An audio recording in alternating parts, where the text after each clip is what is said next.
Good afternoon, ladies and gentlemen. Thank you for coming and welcome to the 8th Annual Business Forum for Entrepreneurs. Our annual business forum has been very successful in the past in giving participants an opportunity to network and grow their businesses. I would like to invite Ms. Joanna Lowe, President of the Association of Chinese Canadian Entrepreneurs, to come up and make the welcoming remarks. Good afternoon, ladies and gentlemen. Happy Mother's Day and welcome to 2007 Business Forum. Thank you very much for taking some of your precious time today to join us here. Business Forum is a continuation of annual Chinese Canadian Entrepreneurs Awards. Today, we have cordially invited some of our past and current award winners as our speakers. In doing so, we wish to bring them closer to us and learn from their success stories. Personal experience is the most valuable asset, and to share that experience is most honorable and unselfish. Our award winners come from diverse business categories, and their success story will be unique in their own way. Let's find out how these exceptional individuals overcame their many obstacles before meeting success. Today's presentation will be enjoyable and a great learning experience. We are also very honorable to have BDC, Business Development Bank of Canada, as our sponsor. Thank you very much. So let us sit back and listen to their stories. Thank you. Good afternoon, ladies and gentlemen. It's a real pleasure to be here today at this Business Forum for Entrepreneurs. On behalf of BDC, Business Development Bank of Canada, I would like to tell you how proud we are to be sponsoring this event. Congratulations to all of the award winners. Your theme, Passion for Success, is most appropriate. In my years working with business people, I have seen firsthand the passion that goes into building a successful business. You have every reason to celebrate your success in turning your passion into winning results. At a recent CEO meeting of the ACCE, one member who had just bought a new building said to me, "If only I had known about BDC."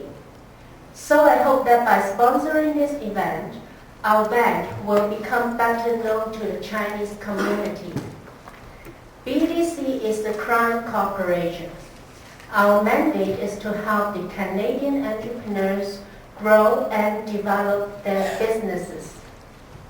We have been around for over 60 years, and today we have 92 branches across the country. More than 27,000 Canadian entrepreneurs are our clients. BDC offers financing solutions that help entrepreneurs at every stage, from startup to expansion, right through to transition. We provide financing for working capital, building construction, acquisitions of a building, equipment, or business. We take more risk than traditional chartered banks and provide more flexible terms. Also, we offer subordinate financing to help customers bring their companies to the next level, as well as venture capital solutions with a focus on technology-based business with high growth potential. But we are more than bankers. Where we really stand out is in our relationship with customers, new clients that I met with, especially small business owners. They told me that I was the only banker who visited their office, who wanted to understand their businesses. Other banks they deal with for 3 years, 5 years, or even 10 years, none of them show interest in their operations. All they care is the financial numbers. Well, I must admit that we care about financial numbers too. But we also take into consideration the challenges that you are facing and moving forward, how you are going to overcome the challenges. When customers come to us, they often need more than just financing. At BDC, we combine financing solutions with consulting support. I believe our consulting services are our best kept secret. Customer may require a strategic plan, a plan to increase efficiency, or a transition plan. We go deeper, really get to know our customers' needs, and work with them to develop their businesses. We provide a full range of consulting solutions, such as operational efficiency, marketing planning and research, tax credit for scientific research and experimental development, exporting planning and growth potential assessment. All these consulting solutions will help our customers better compete today and to plan for future growth. As business people, you've shown that you have what it takes to reach excellence in today's changing world. But you also know that many hurdles and obstacles come with running a company. And that's what we are here for, to provide tailor-made solutions that help you meet contemporary challenges and reach new levels of performance. At BDC, we believe that diversity is part of our strength, both within our company and in the communities we serve. The Chinese-Canadian business community is important to us, and I hope that BDC will become important to more and more of you. Ladies and gentlemen, welcome to the Chinese-Canadian Entrepreneur Awards 2007 Presentation Gala Night.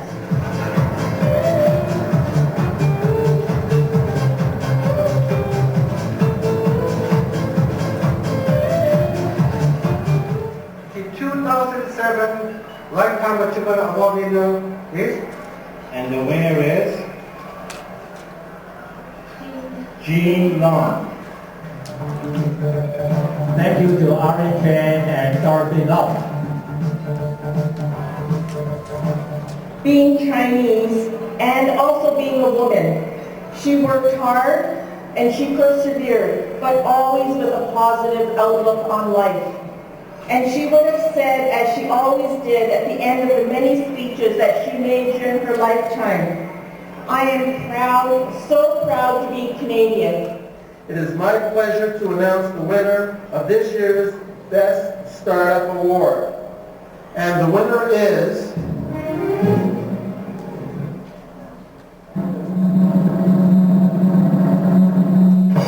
The winner is EC Home Design Group, Eleanor Chan and Christina Lai.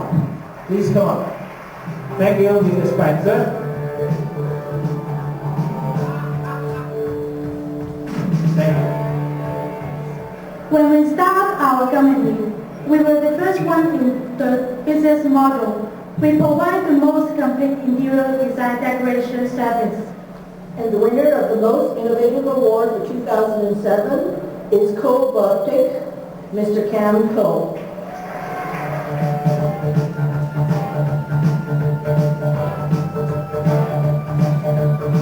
I'd like to thank the following. God, without Him, there would be no purpose for all this and for me. My mother, who has inspired me, and to this day continues to inspire me as an entrepreneur. We're a progressive company. We're delighted to be sponsoring the Progressive Award. And the winner is...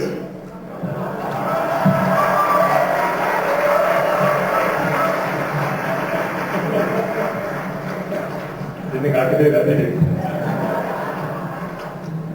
The Accolade Group, Pompey, no, and Hilton, no.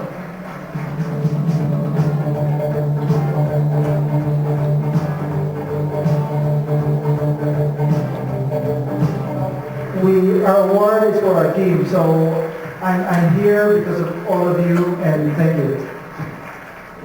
We're very proud to once again support the Award of Merit. And this year's award goes to Asian legend, Brian Wang.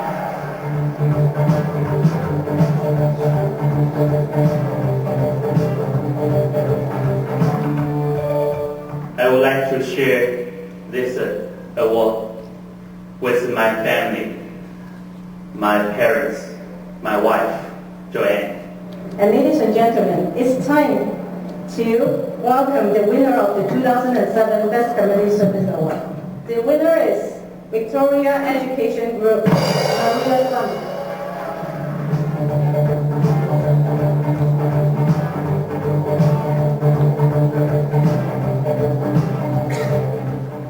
The last thing I want to share with everyone is keep dreaming, never give up. You can do your future right in the palm of your own hand. Thank you all.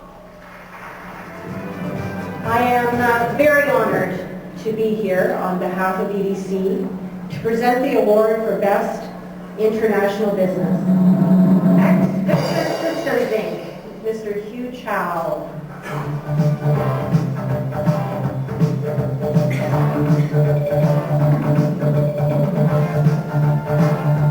I'd like to thank all our distinguished guests tonight, our sponsors, BBC, and also all the Chinese and Canadian entrepreneurs who came before me. These are the people who gave this award special meaning. It represents how talents around the world are being embraced into Canada. The Entrepreneur of the Year Award is a remarkable achievement that is no easy feat. Congratulations to all the nominees on your successes. And the Entrepreneur of the Year Award goes to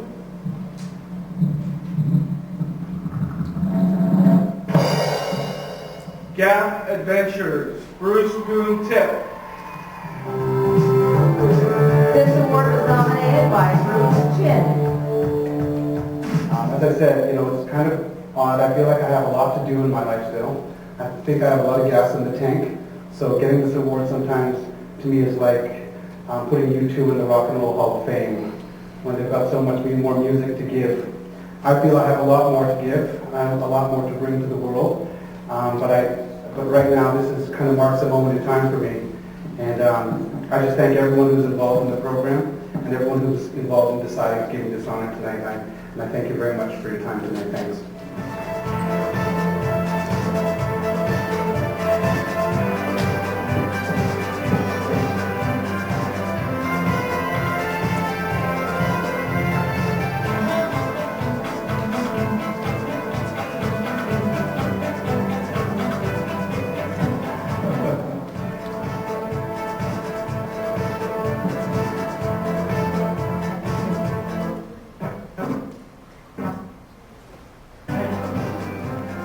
Mr. Fred Lowe, past president of ACCE and also a winner of the 2000 Chinese Canadian Entrepreneur Awards.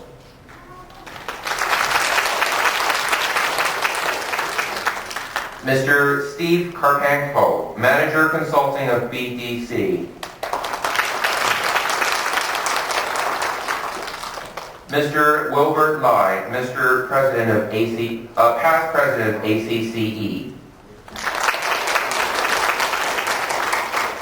And also our panelists. Winner of Best Community Service Award, Ms. Maria Sun, President of Victoria Education Group. Winner of Most Innovative Award, Mr. Kahngel, President of Robotic Limited.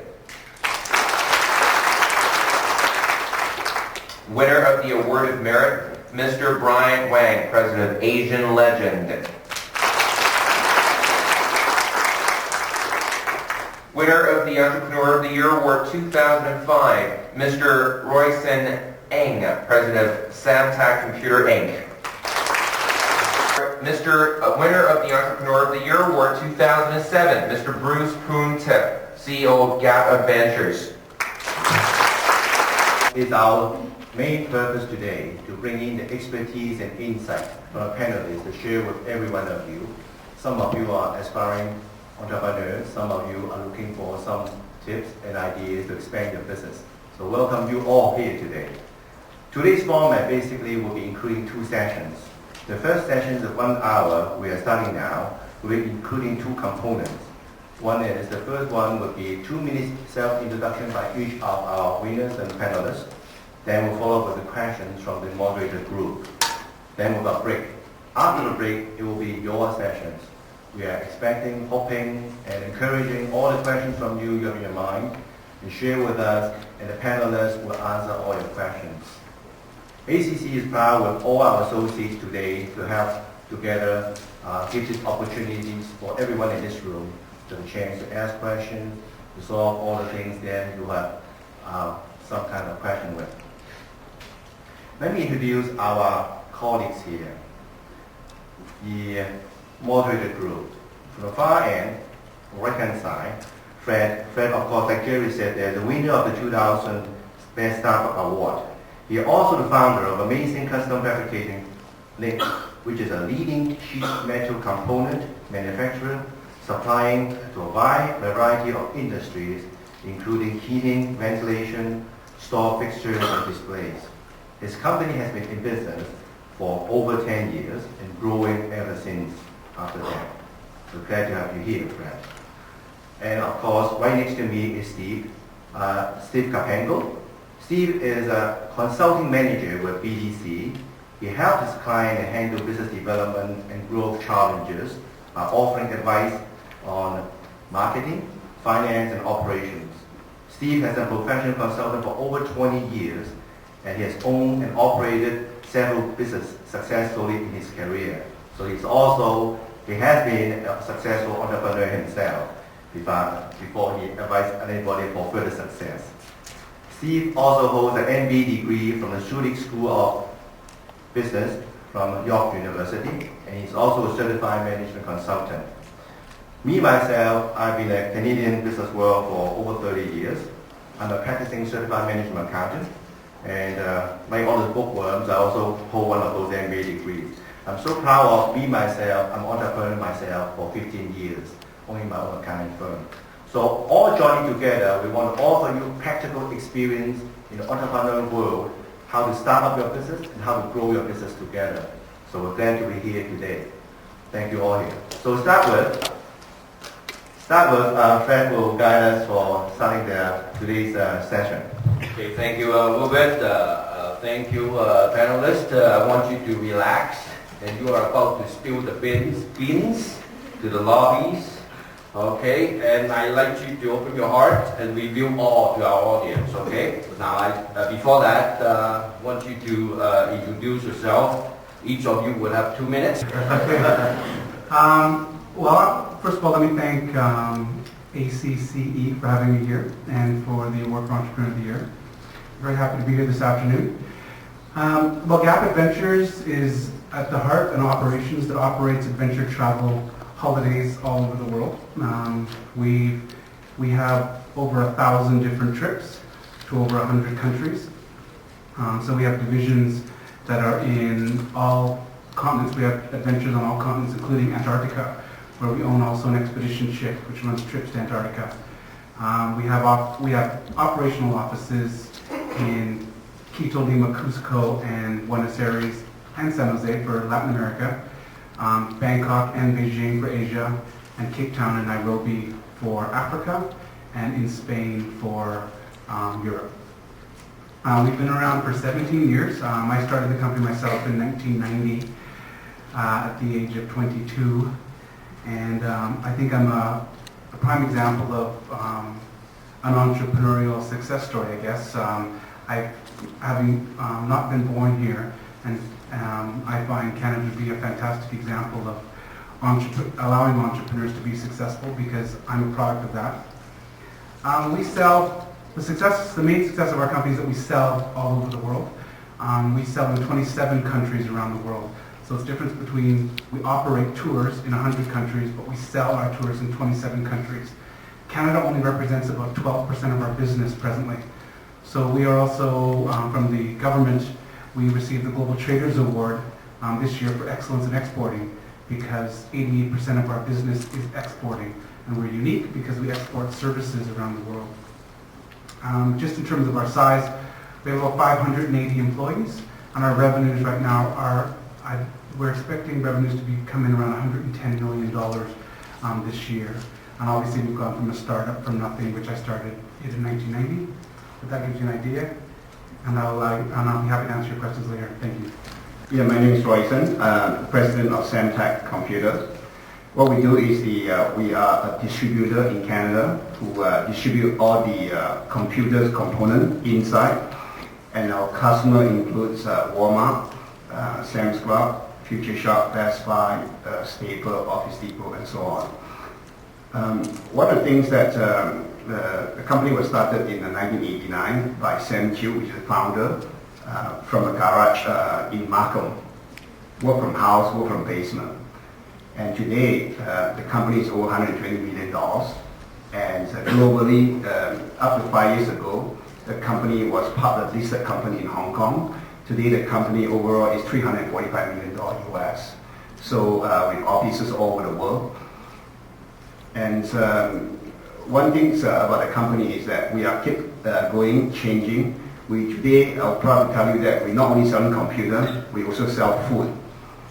Later part of the presentation, I will explain why we need to move to food business.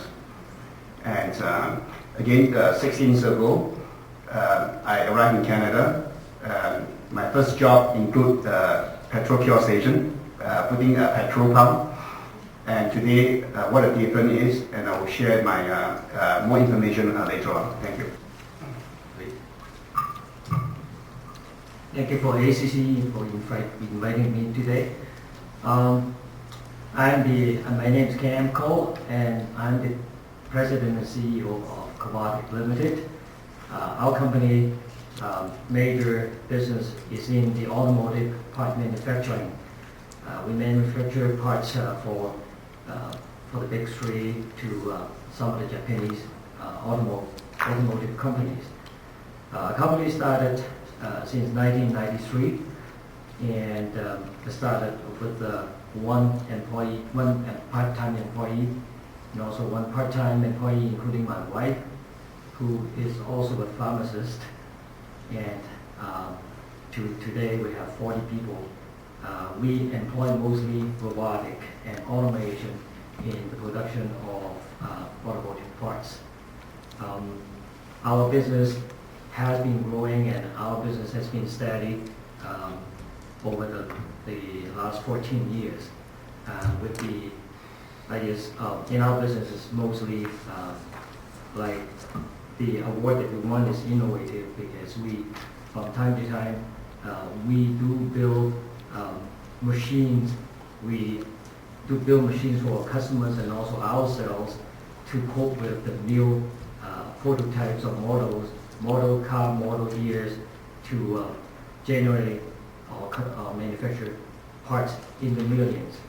So later on, if you have questions interested regarding to our business, the way we work, the way we produce parts, please ask me later on. Thank you.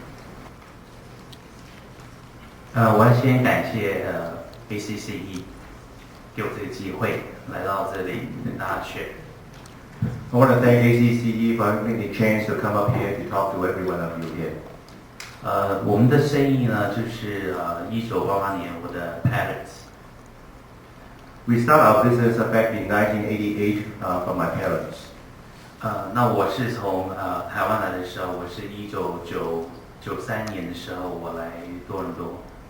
We are from Taiwan. We arrived here in 1993. 在之前呢，我对餐饮完全没有概念。Before that, I had no idea how to run a business. 因为这是我父母亲他们一直都在做这个 business。Our parents have been starting this business, running this business. 所以在我来到多伦多的时候，我对多伦多的环境有担心，不知道方向在哪里。When I first came to Toronto, of course, I'm worried and not knowing that much stuff in a new environment. 但是需要了3年，我花了3年时间去找寻一个方向。So I spent 3 years to find the directions of the business I want to start. 因为当时父母亲交给我的生意呢，是每个月做18000块钱。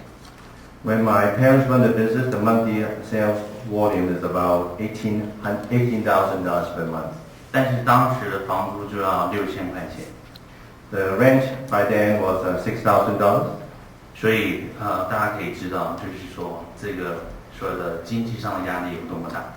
So you can see the economic pressure on us is really high. 但是我很感谢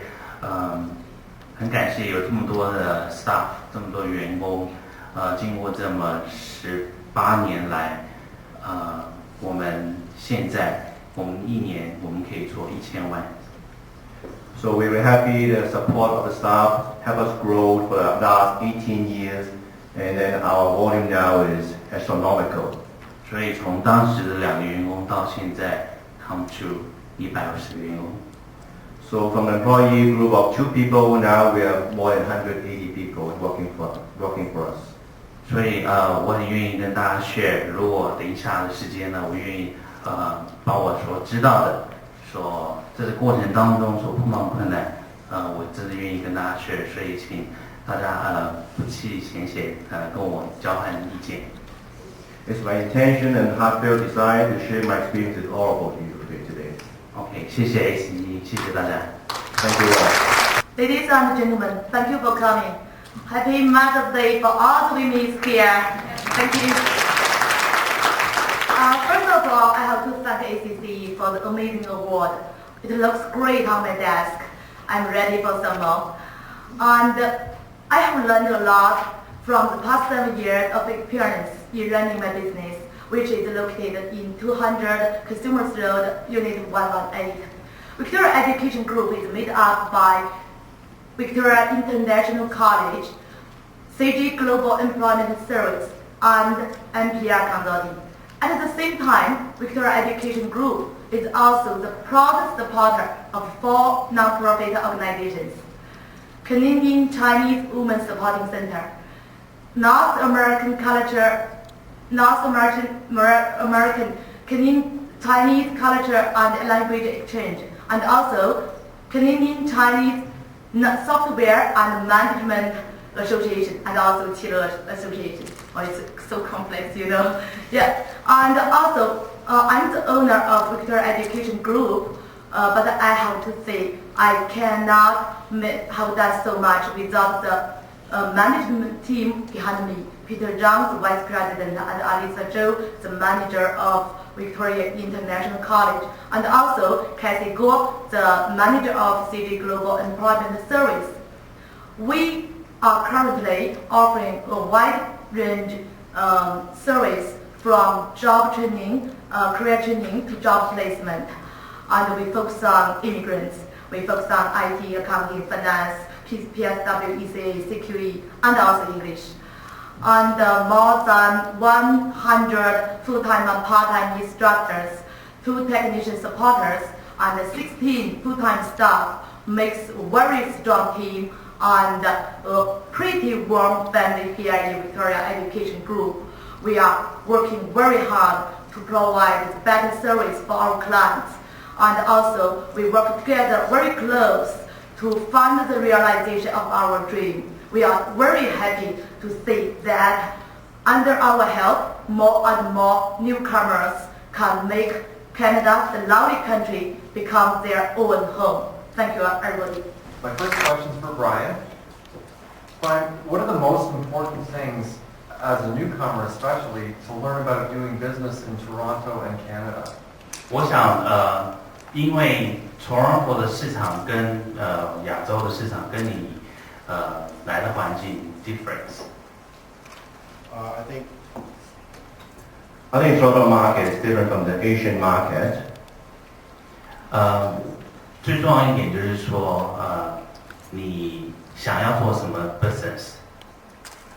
So the most important thing is you have to know what kind of business you want to start.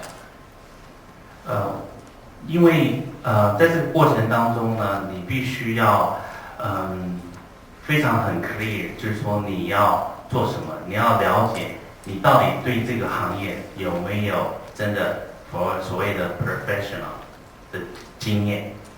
So in the process, you got to understand the business you are getting in and all the angles in the industry. 所以我最重要的想跟大家 share 就是说，因为如果你有一个非常就是 focus 你对这个行业非常了解的话，然后对一个是市场 marketing 非常了解的话，我相信在做一个生意的时候的 start 开始，你就成功了一半。So key thing is understand the market, understand the industry, then you succeeded half, 50% of the whole process already. Doing business in Toronto, I think, is far more competitive than anywhere else, I think, in Canada. And doing business, looking at Canada as a whole, on kind of a global sense, it also poses its own challenges because I think the government of Canada is new to kind of international trade. And I think when I started in 1990, it was much more difficult for us. I moved from Calgary to Toronto to start my business. It was much more difficult then than it was today because there wasn't organizations that could help out young entrepreneurs. But I think doing business in Toronto is, and in Canada is, the good part about it is the camaraderie amongst other entrepreneurs. I think people are very supportive in new startups and new startup ideas. I think the banks are starting to turn on to listen to entrepreneurs and trying to figure out entrepreneurs better. And I think as well, the education is also important. A lot of universities are developing entrepreneurship programs or parts of their program, the business program, which focuses on entrepreneurs. And I think Canada as a whole is identifying entrepreneurs younger and giving them more opportunities, I think, to start businesses. I was wondering if you could help our audience understand the steps or how you go about attracting your first customers, marketing and advertising on a limited budget. When I first started this business, the hardest thing to deal with, besides having no money, I think is I have to work very hard without knowing what's going to the business become. It's kind of like finding the light switch in a dark room. The looking part is slow and frustrating, but once you switch it on, it's quite rewarding, you know. How long does that process take? I think it's about at least half a year. And how long did it take before your school broke even? About 1 year. Yeah, you know, I remember in 2002, the IT industry is low, and many people got laid off, and it's hard to find jobs. It's very hard for us to get students. I remember one particular day in 2002. It's one of the most important Chinese holidays, and we have free seminars the whole day, but only one person turned out finally. So the presenter, the speaker, speak with the only one guy about 3 or 4 hours, and he left without registering any class. So, you know, it's very funny. It might be funny now, but it's very painful back then. Growing from a company for 1 people to more than 500 people right now. You see my hair is all losing. I have 40 employees and I'm just losing all my hair on them. I just wonder how you can manage such a growing company globally with people all around the world. How are you going to connect them? How are you going to manage them? I think for me personally, I've had to develop my own personal skills over time. I think as I've grown, the word leadership to people means a lot of things. I think I've had I've developed my own leadership skills and continue to get better at how I lead people. Because when we were small and just in Toronto, I could lead by example, and so I'm a very hard worker, so people work as hard as I did. But then you kind of have to start finding other leaders to lead people because you have international offices, and you get into a role where you're more like a coach, and you kind of coach people to reach their potential or become leaders themselves. But today, it's a very different role, and I've had to develop, and in those different phases, I have been stronger at some times than other times. The role today of leading, 580 employees, when I think the last count was about 150 of them I've never met, and probably will never meet in their entire career with me, becomes a very different type of leadership, because you suddenly have to lead people that work very hard for you, but you don't necessarily meet them on a daily basis, because we have offices in 28 countries now. So there's a lot of employees that I will never meet, and so my leadership role is very different. But how you do it really is great people. It's always down to great people, and it's down to your own ability to build leaders, because I cannot lead 580 people in 27 countries myself.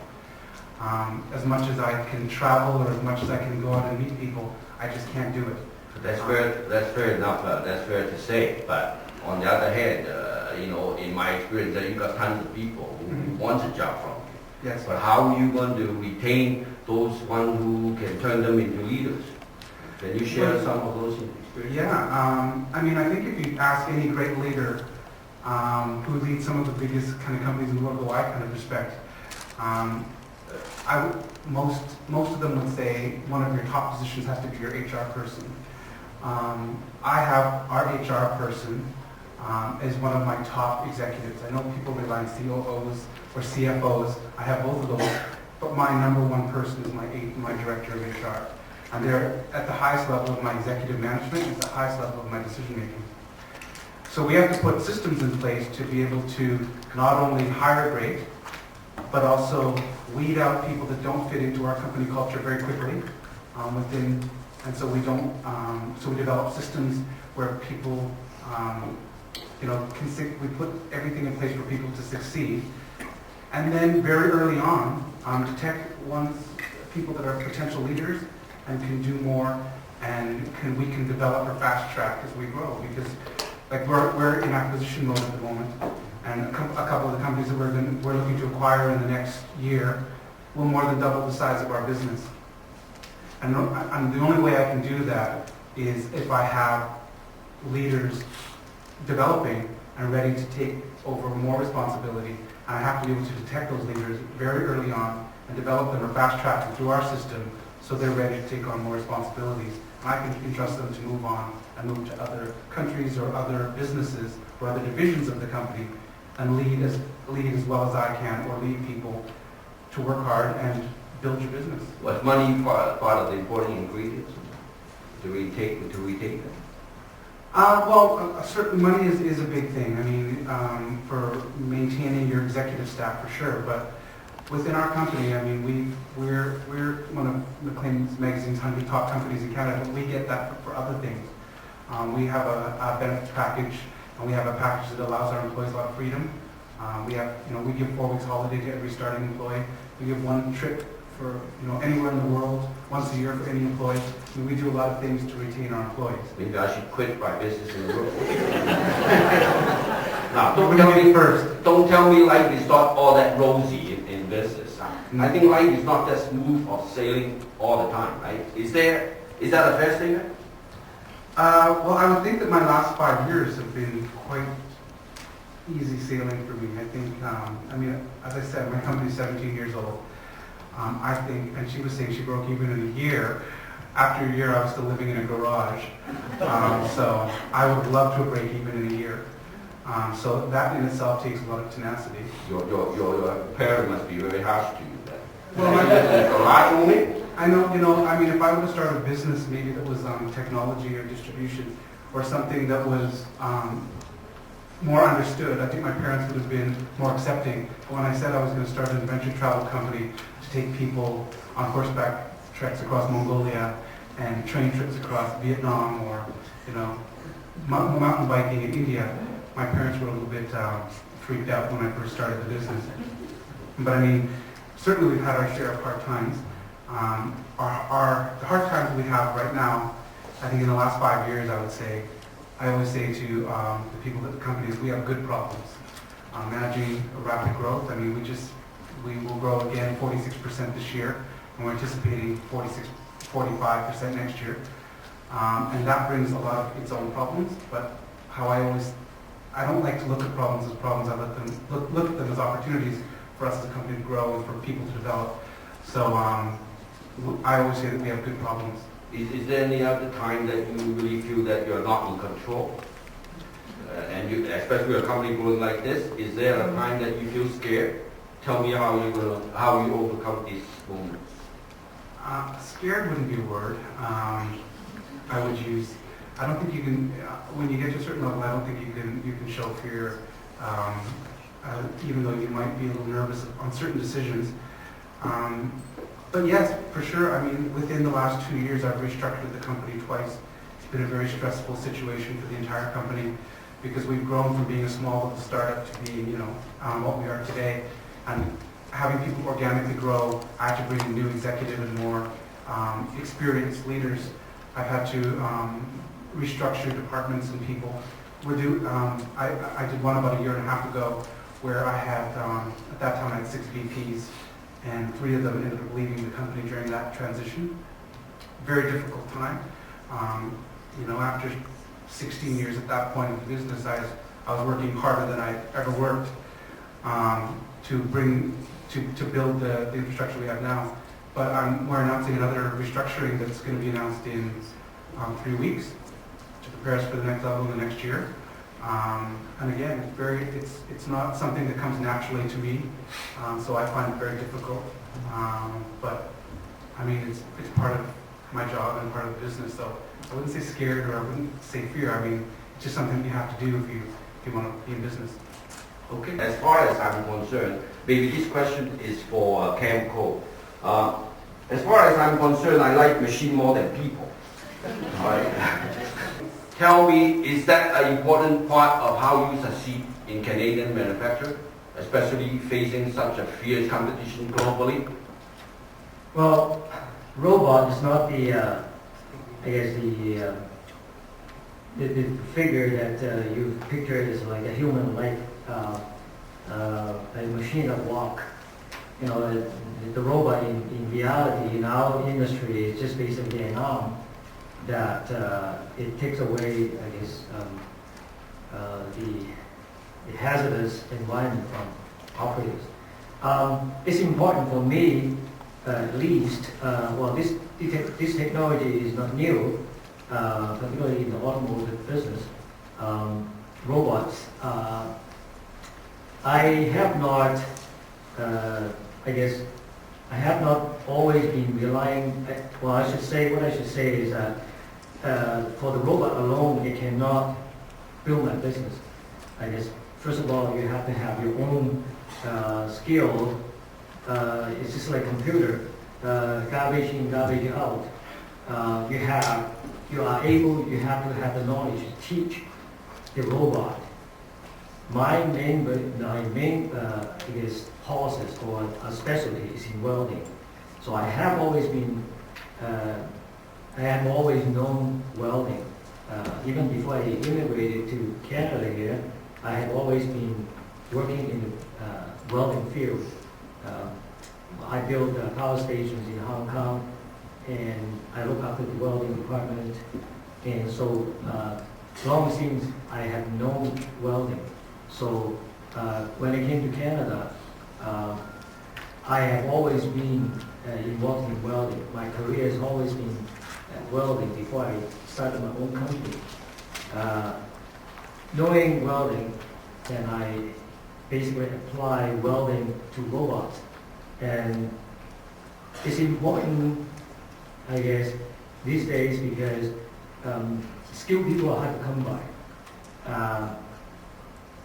Still remember years ago when I first came to Canada, I attended the Georgetown College learning welding because I wanted the Canadian experience. So I went to school there, and at that time they offered well over 30 different classes in welding. As of today, there's 0 welding class because they thought that when computer became popular, and so welding classes or even machine shop classes are no longer popular. So they got rid of those classes. Even high schools You don't have machine shop classes, woodworking classes, because they were not popular. Okay? Well, does it tell you something about manufacturing in Canada that Yes. there's not enough people going to manufacturing?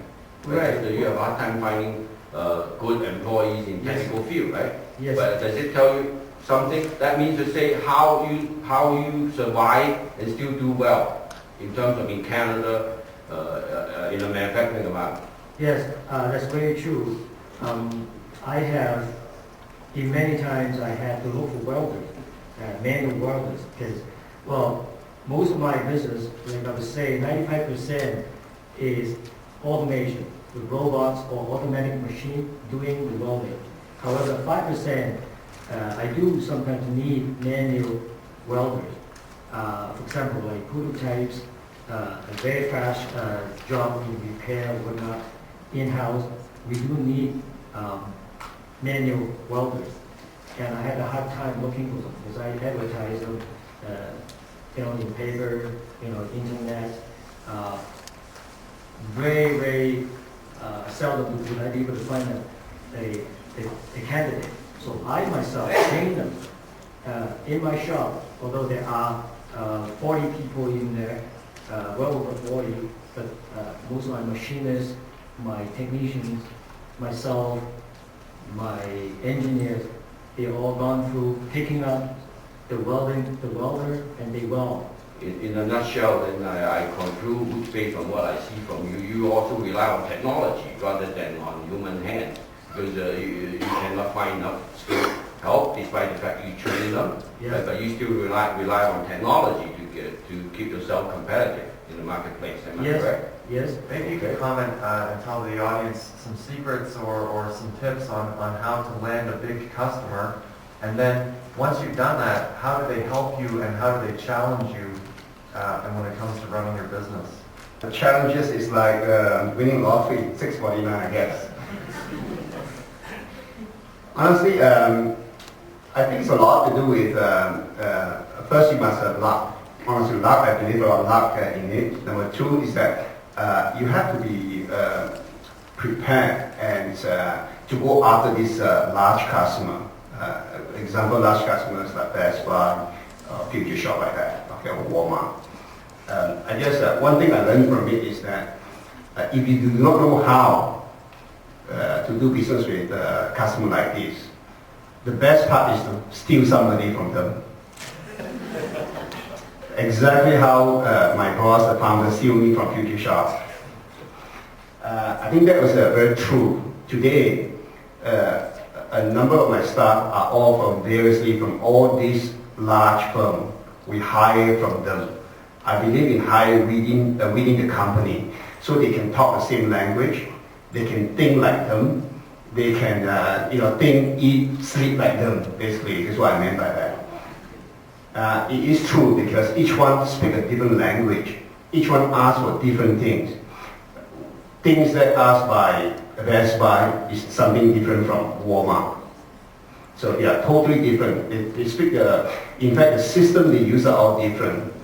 They rate us differently. They put us a check mark how we behave, how we do with them. They all have totally different way of looking at you. One is looking at best price. One is looking at making sure that you have 3 months of inventory sitting in your warehouse. Things like that. I think to fairly answer the question is that how to land a customer like this early on is to hire somebody within if you do not know how. Number two is to study them. It's getting challenged and more challenged. We are not the only company who sell to a big company like this. There are a lot of companies which maybe 1,000 million times bigger than us. A lot of them are from the United States. They are big players. They are manufacturers. They are very strong in logistics. They have the money to pay upfront to lose money. Those kind of challenges that we face day in, day out. But the key is that you need to find the hot button, the niche product, the niche thing that what the customer is looking for. I'll give you an example. Walmart, for instance. Walmart is looking for green thing, no longer price, something environmentally friendly product. If you can present something, this product will melt. If you throw in garbage in 3 years, it will disintegrate. They like to hear about it. to bring to me now. The company like Walmart, we are looking at something different from just price. Something like Best Buy, I want the technology. Bring me a 2 terabyte hard drive, I want to see it today. Although it's not available, I want to see it today. So there are certain people looking for certain things. I guess to answer your question is that we need to find that. But the other thing is that you must have a niche, and also besides niche, you have to know that to sell yourself, who you are. Why are you there for them? I'll give you an example. We did not get Walmart business for 3 years. We call them every day. No email reply, no extension, you leave message for them. You know what? One day they call us up. Why don't you do business with us? We say, look, we've been calling you for the last 3 years. What are you talking about? So why did they call us? Because some of the buyers in the industry from Fuchsia, Walmart, they move around all the time. They know who we are. We are so big part with Future Shop in our business that they understand, they recognize it. So that's why they call us. Why don't we do business with them? And what is the advantage of doing that? We will sign the contract based on our contract. Because now they call us. Walmart call us and say, look, I need this one. Sorry, we don't do business like that. So we have upper hand. As a result, we can sign a contract that we could order and change Walmart contract. If you were going there today to change the contract, without 60-day term, without all these promises, you will not get a door inside. But because they call upon us, that's luck. I'm saying the luck they call upon us, we have a niche against that. Okay, so that means to say you need luck. Is that what you're saying? I say 649. What else do we need? The audience is here to listen to the in-depth knowledge of how you do business. If you say just luck, I don't think it's good enough, Royson. Come on. I know. You got to buy me dinner tonight. Oh, today Father Day, so cannot. You can do some other day. You know. I let you go. As I said, luck is not just the only thing. I say you need to know the inside track. The biggest thing is inside track, knowing what they require. And the only way to know is somebody inside will tell you. Would it be helpful if we know who you are dealing with? Like know their culture, know the company culture, know the what they are looking for. Exactly. Can that help you? Exactly what I meant by that. Because for me to understand a company culture, they all vary from each other. So it is better you know you're hiring somebody from inside to tell you exactly what they're looking for. Okay. Now I have a question for Asian lesson, Brian. Okay, when I was in my college days, one of my friends came up to me and said, you know, I love Chinese food. He's a Caucasian anyway, so he said he loved Chinese food. So how he's looking for those best Chinese restaurants? First of all, he researched the washroom first. Now, if the washroom is clean, he won't stay. If the washroom is dirty and smelly, he knows the food must be good. That's why so many people. Now, tell me, what is the trend right now? What is the business trend right now? I know in restaurant business is brutally fierce competition. Tell me how you evolve and survive and doing well. What's the trend in business, in your restaurant business? Can you share with us on that? Okay, right now the trend actually customer volume. 因为那个现在的客人希望找到好吃、干净又舒适又付得少，这就是现在的餐饮业的一个 trend。The trend now, the customer is looking for good service, good price, and good quality food and good atmosphere. That's what the customer is looking for. Oh, it's not smelling restaurant. Okay. What are your growth plans, and how important is it to have a business plan when you're starting out? First of all, you should have a goal and make sure write it on paper. Writing your goal on paper. And you know, I think there is no better career than I have already, and there is no better feeling than helping people achieving their goals. In my dream, I hope I can make Victoria Education Group the #1 career college for immigrants in Canada. Well, maybe for Cam, do you preset business goals that you work towards? You're sort of in a different business with the welding and the robotics. Do you have a business plan written down? How do you? Yes, I do have. I do written them down. Yeah, and I come back, from 2000, 2001, 2002, and 2003, and I can find all the papers.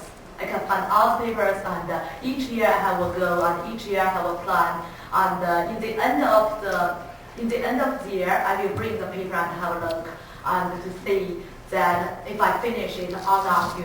If I finish it, okay, I will give myself award, buy a beautiful clothes, something like that. If I didn't finish it, okay, maybe just I will give myself a punishment. It's very important, and even each month, and every day. I really suggest everybody should have a box, Everybody should have a box, and if you do something wrong, just put a black paper in it. And if you do something right, and just put red paper in it every day. And after 1 month, take the box and look at it and count it, how many black papers and how many red papers. Then you will know the whole month what happens, and the next month what you should do to make red papers more and more, to make black paper less and less. It's very important. Check yourself every day. Bruce, I understand that you're involved in your company is highly social responsible for the environment, and you're involved in all of these charity, even form a foundation. So as Maria also you want their work because of community services.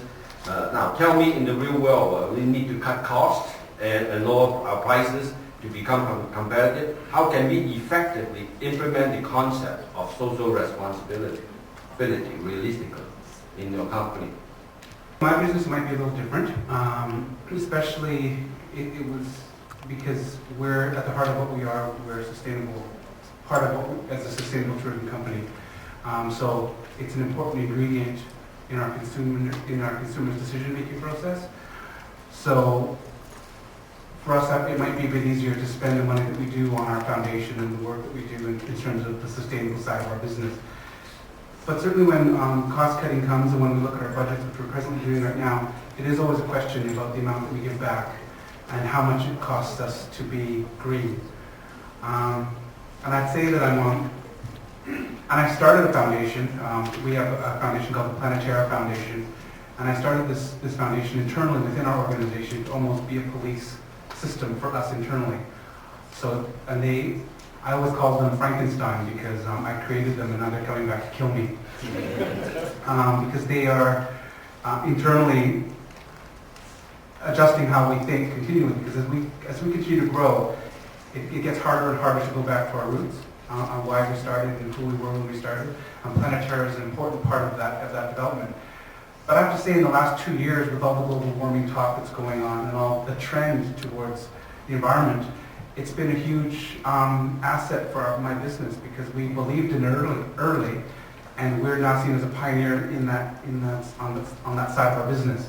Examples of that are in 2003, when the United Nations developed or dedicated the year for sustainable tourism.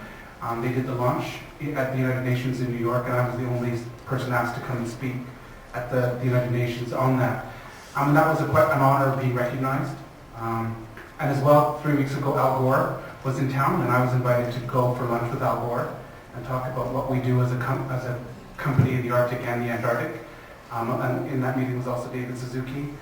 For us, that was another proud moment for us as a company, recognized as a leader in that side of our business. So it's kind of become entwined in what we do, and we're kind of known for it.